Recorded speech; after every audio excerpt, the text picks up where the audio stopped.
Firstly, I was intrigued by this title. Plus, this is a new generation book and it has excellent reviews on Amazon. Not just that, later I got to know after I selected this book that one of the rich and young tech founders of a large company in the US gives this book to all his new employees as part of their welcome kit. So I thought there must be something in this book, and that's why I chose this book. But I must also admit, the moment I got to know that he gives this book to all his employees, somewhere in my mind I thought, it'll be so nice if my books are also given to people, who are joining the organizations new. But later I got to know the reason why these books were given, and you'll have to wait till the end to know why this book has been given to all the new employees of the organization. Ben Horowitz, he's the author of this book, The Hard Thing About Hard Things. So it's about building a business where there's no easy answers. When I started reading this book initially, actually I thought it was maybe a wrong choice, because I didn't find it that interesting initially, but as I progressed, the book did seem a lot interesting. But to be honest, I think it's a mixed bag. A lot of gems, but also few things that were a little bit boring and also a little boastful too. So this book is more like an autobiography of his business career with traces from his personal life as well.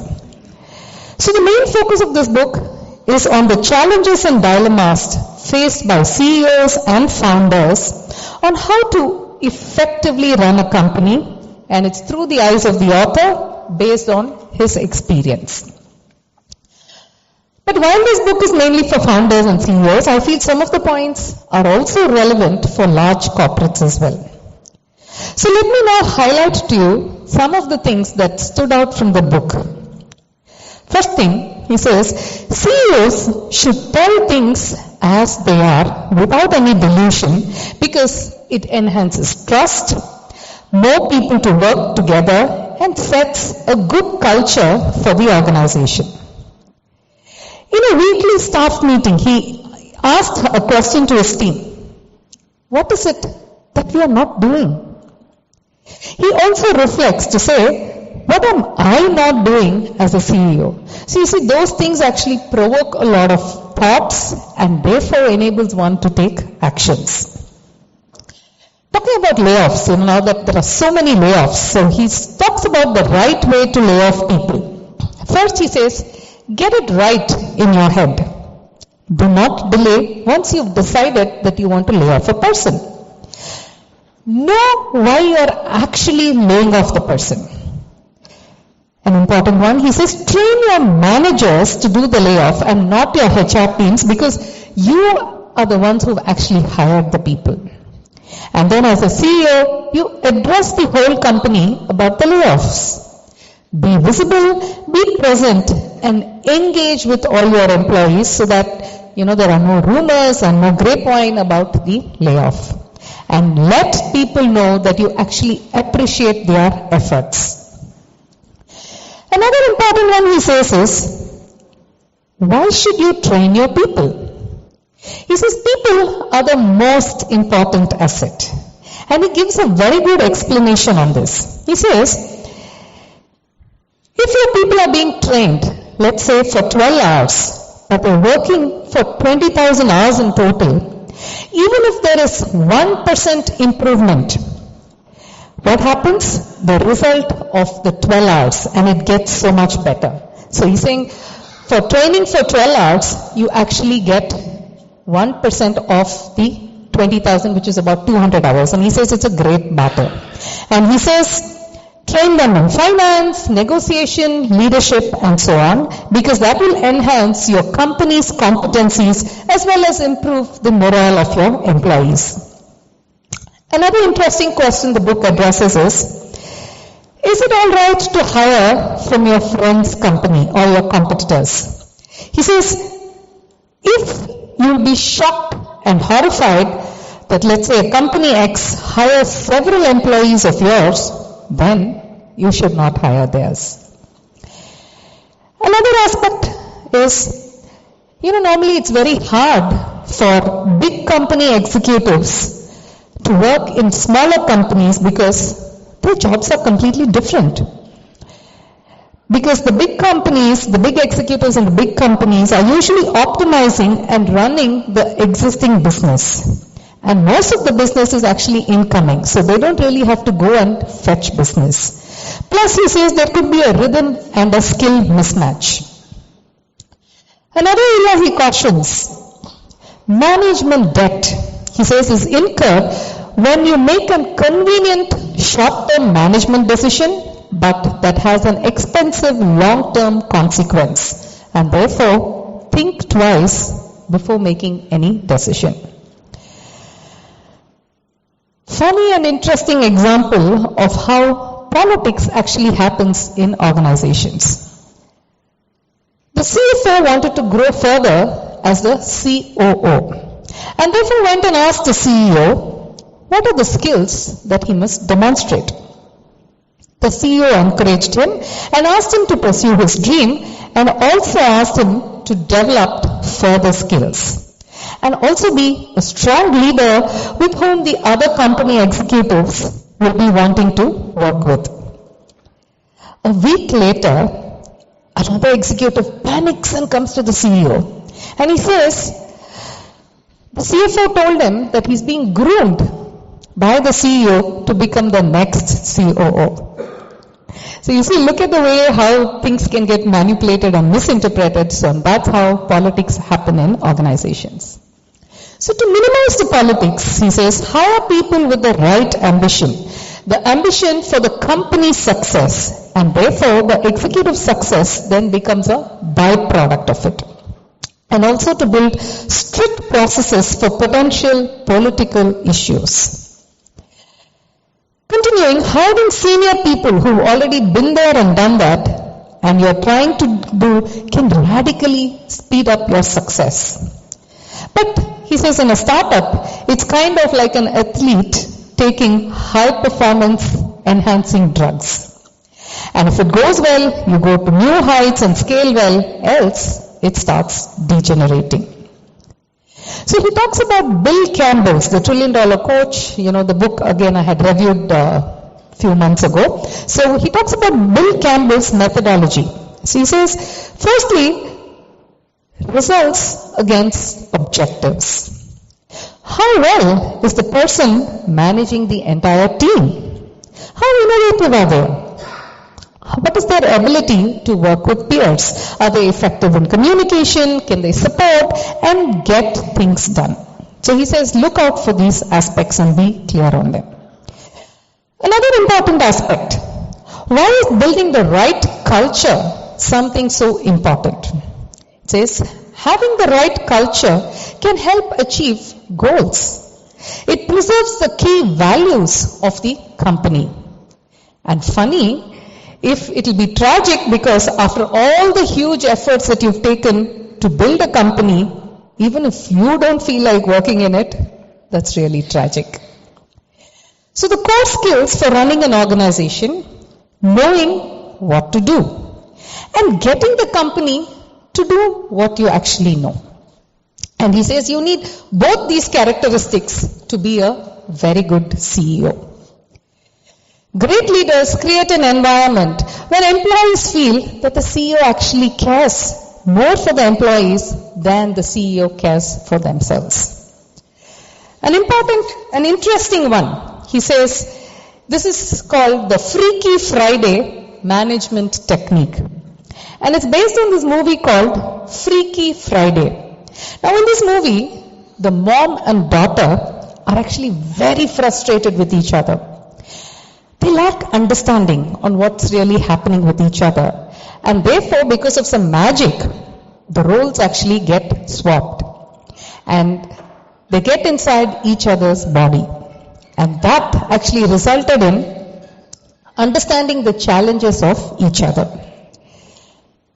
This became an interesting way to solve interdepartmental conflicts. So when conflicting teams actually switch jobs, they appreciate the challenges of each other, and it results in the teams actually working together harmoniously.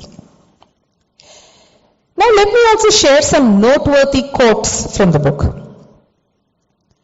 To scale further, get a coach or a mentor and find someone who's been there, done that. If you're too busy to train your people, it's equivalent of being too hungry to eat. A company without a story is usually a company without a strategy.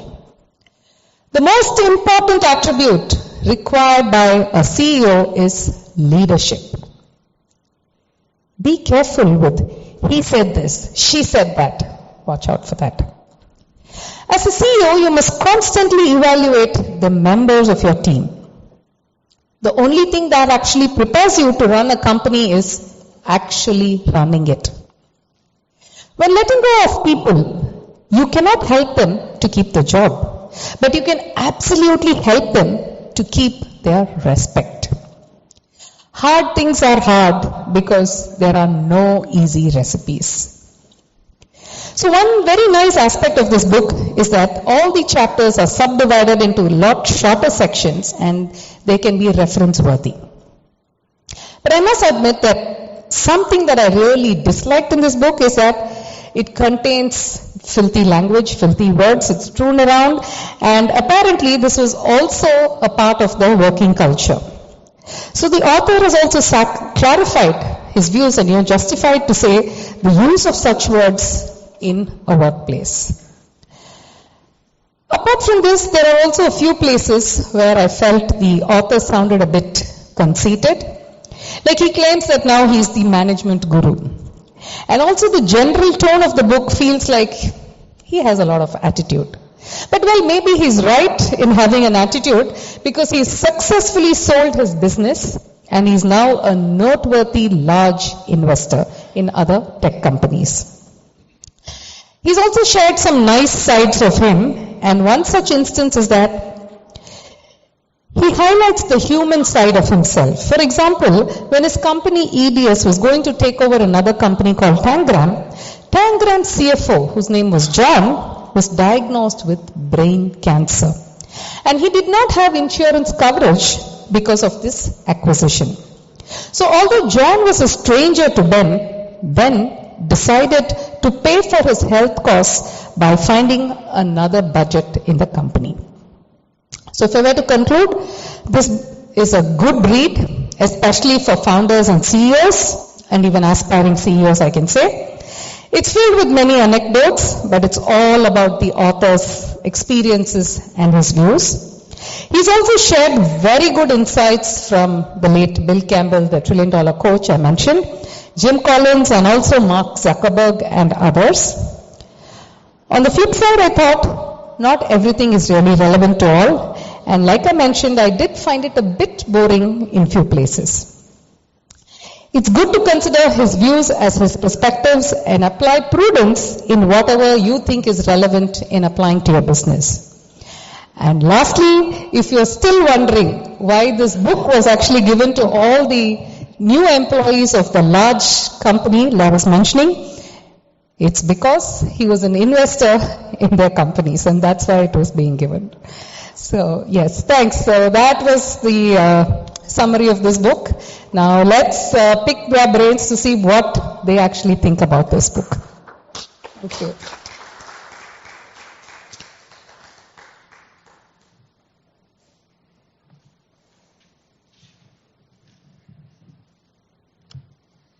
Let's start with you, Srini. So, what's your opinion of the book? What is it that you liked, and is there something that you disliked about this book? Yeah, good evening, everyone. See, I'm here to share my experience and the way I see either the book or my experience based on the maybe queries that either you have or Dr. Sangeeta. Fact is, before I answering the question, I must admit that. So actually, I know Dr. Sangeeta. She asked me that whether you want to participate in this particular session, a month and a half back. I took one day to say yes because I'm not a habitual reader.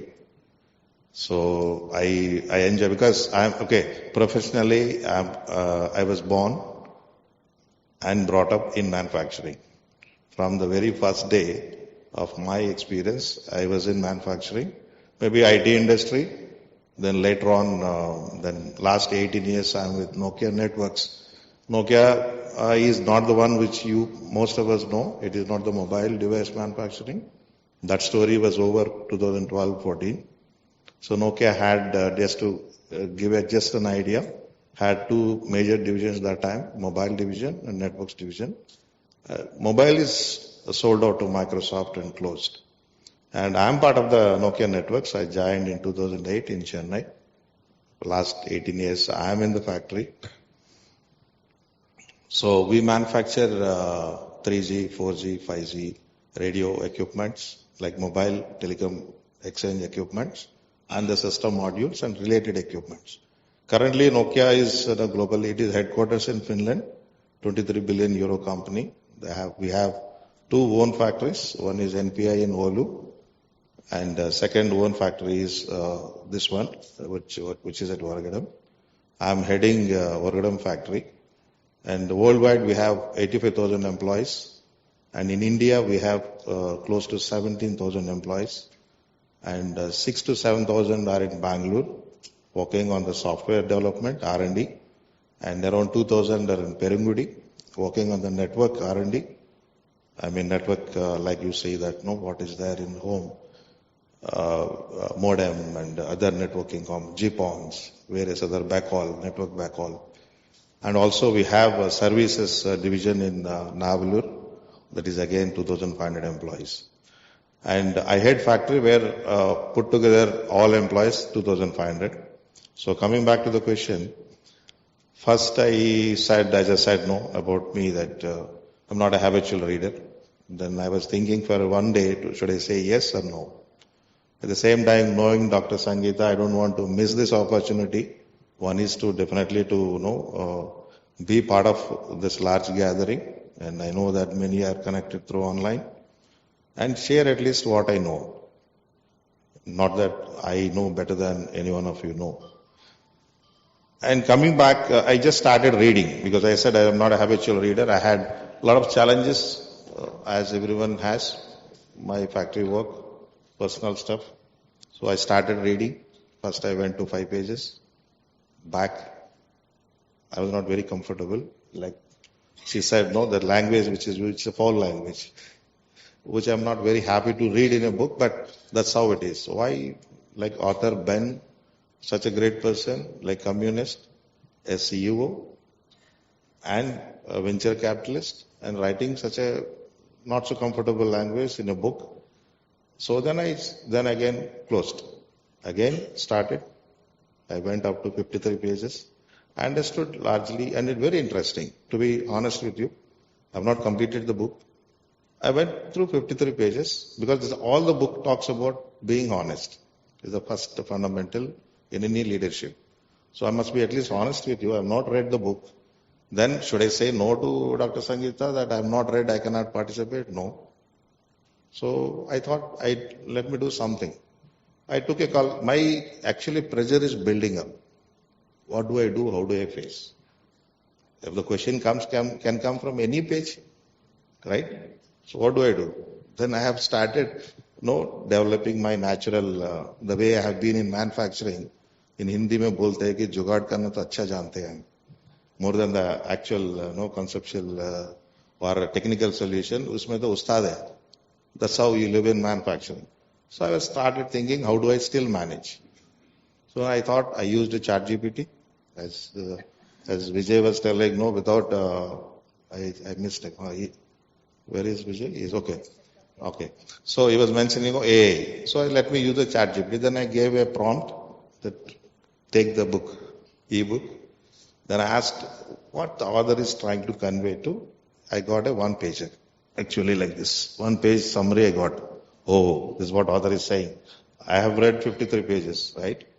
Oh, this is what author is saying. Okay, nice. And I also asked what are the salient features what Dr. Sangeeta has already shared with all of us now. I've understood, well, oh, this is what it is. Then I'm good. I can handle any questions because I'm not going to reproduce what Ben has said. That is his life, his experience is expressed in a book. If I'm showing off here that I know everything, it is my foolishness. But at least I can correlate my experience in the factory, wherever I worked. How did we handle various situations in a similar fashion? So, and then just to give whatever I've read through and the summary is also has very beautifully summarized the way Dr. Sangeeta said. Complete, at least no high level summary I have. So I have read at least. Technically I have read, tick mark to ho gaya. So coming to that, no, that when I said that, no, 53 pages, I recalled how the way and how it is leaving the filthy and foul language. It is very nicely written, expressed, like starting with the way his journey was in the beginning, the way he became the CEO, the way the decisions he took when the company was not doing well. And it is not that that anybody has a formula. This is a problem. This is a solution. It's not really. When we see that in many situations, it is at the time what you decide is the right. Even you yourself will feel that after some time, did I decide that it may be better or even otherwise? It all happens. But are you taking a right decision at that point of time? And just to complete my maybe little long, but to me it is a short answer. So this various things it is said, that being honest, being truthful, and we do that. And I'm very comfortable. Why? Because as a company Nokia, whatever is said in the summary, whatever is said as what he would like to share, actually we are practicing. Oh. So that way, maybe I would say that I was made very comfortable and easy. Various aspects, whatever is said. Basic thing is being honest. It is not that you are giving a bad news. Whether the news is good or bad, be honest to yourself, be sincere to the task that you have taken, do justice for the purpose you are, wherever you are, to best of your abilities. That's how we have been, that's how we have inculcated the teams here in our factory. That's how sometimes we are harsh. I'll not say that we are always polished, but we try to be polished. At times things will come and test our own abilities and inabilities. That's a part and parcel of learning. When you think that something is not done right, we do correct, do a course correction, do it better next time. That's how we have been. But it is a great book because, as I said, maybe I leave it to my other industry colleague to share his views. But really great book. But a lot of them, all of them, whatever I could understand from the summary, are really great and all fundamental, working level, and in mostly in the bad times. See, everybody is good when things are good. We are all nice in this atmosphere with AC, with all very peaceful atmosphere. We are all good. How I be in a tough situation, whether it is practical, physical, emotional, how I behave, how I reflect, how I decide, that makes the person real. So that's what is a book about. That's what I understand based on whatever I said without repeating. So I'm very happy to be with you all, and maybe followed by any further questions I have, I would like to answer to my best. Thank you. Thanks Srini, and thanks for being so authentic about the book. So now I know, but I'm glad that you were smart enough to get the summary from AI. So that's good. To you, Nitin. So what are your thoughts on the book? What insights did you get, and is there something you liked and disliked about the book? Sure. Good evening, everyone. Thank you, MMA. Thank you, Sangeeta, for having me here. I think Srini really gave good insight. This book, I agree what Sangeeta mentioned, that not everything I'm agreeing from the book, right? But let's first start where I see value. From a startup perspective, this is in summary how he started his career, did job, and then into doing all the startups, and then became a venture capitalist. Few things from a startup perspective, it's really critical that it's not always a happy thing. There are a lot of during the journey of a startup, there are a lot of challenges, struggle, learning, growth, because starting up and making a startup a success is really a hard thing. Few key pointers which I really liked out of it. One, what he says is like founder and CEO. I'll repeat it. Founder and CEO are two different skills. I really liked it. Because not all the founders are having the innate skills to be a CEO. And that is where to be a good CEO, there should be a journey of learning. And I see in day-to-day life also that we put lot of effort in terms of promoting a person at senior level, even recruiting a senior person. But what happens after that? We recruited, we promoted, but what happens after that is the real thing. And that is where somewhere he says that trained CEO, trained employees are the moat of the company. I totally agree with that. Second one, what I see is that whatever is the situation, if you are convinced, put your foot down. And I would little bit extrapolate it by saying that it's not only for CEO. It's for any person that if you are convinced, you need to stand for that. But the most important thing, whatever is the outcome, own for that. In this one example given that he proposed that we need to acquire another company, Tangram, to survive his current company. His team was not aligned, they were not convinced, and he put his foot down, got convinced board, and luckily what happened, that acquisition really worked and helped for this company, his company also, to survive. But let's say if it is not working, as a leader, I think Shini rightly mentioned, we need to stand up and say, yes, I messed it up, own it, and then come up with the next step of actions. These two I think I see is really important. Third one, build meaningful connections. Have your own mentors and coaches. What we see, and if you will really reflect back, right? When we have a trouble, when we have a challenge, we start looking out that, hey, who will help me? And when things go on a happy path, we forget to build those connections. So connections are not to just when there is a situation we need to go and help, ask for help. It should be a continuous journey. And that has shown, even he has called it out, that he was having lot of, his mentors. And there was a situation when his company share price was only 30 cents. Share price was only 30 cents. Nasdaq called him and said that, hey, within 2 months, if your share price will not go beyond $1, then they will put the company into different segment. In summary, what does it mean? The valuation of company will go down. He was struggling.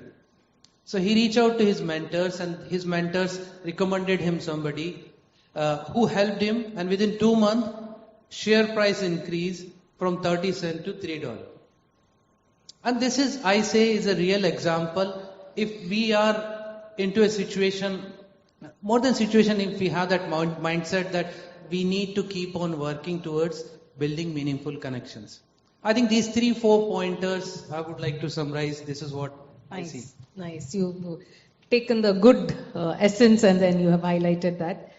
Thanks for that. To you, Srini. So the author talks about the CEO should tell like how it is. And he also highlights the important point on trust.